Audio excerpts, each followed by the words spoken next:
I came here because my most recent study site is up by Oroville in Bald Rock Pluton by Las Plumas National Forest. And one of the first papers that my postdoc advisor, Kyung-Soo Yu, had me read was by John Wakabayashi about the formation of California and the geologic formation of the area that we would be studying soil in. And so this is a nice location for what we're studying. The department is amazing. As part of the water cohort or with a water mission, I saw that there's opportunities to help in this area. And as part of the water cohort, it's really interesting. So we had our first meeting yesterday, and they were talking about what we want to do as the water cohort.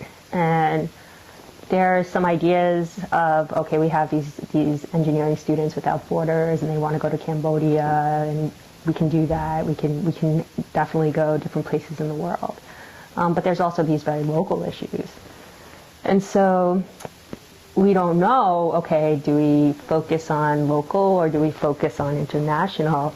And Dr. Boyer, he said, well, you know, they said if you can solve California's water problem, you can solve the world's water problem. And so I really think that's a platform that we're going to fly off of. And Jim Prince said, you know, we should think pie in the sky big. And I really like that. So I agree with that we can do local and international work here. Overall, I think that this is, and I believe the department, one of the strongest geology programs undergrad in the nation. If they come out of here, they're really well prepared. So I've been very impressed with these students. The students are very motivated here, which is awesome. Students coming up almost every day at this point asking if they can work or if I know something that they can work on.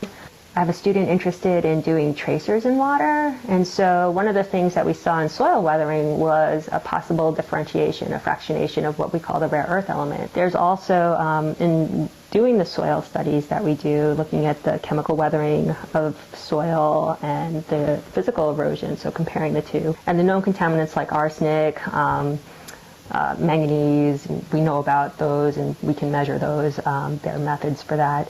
But there aren't methods for things like pharmaceuticals or personal care product waste. And so the EPA has called these emergent contaminants. When I measured arsenic, we measured all of this other stuff at the same time.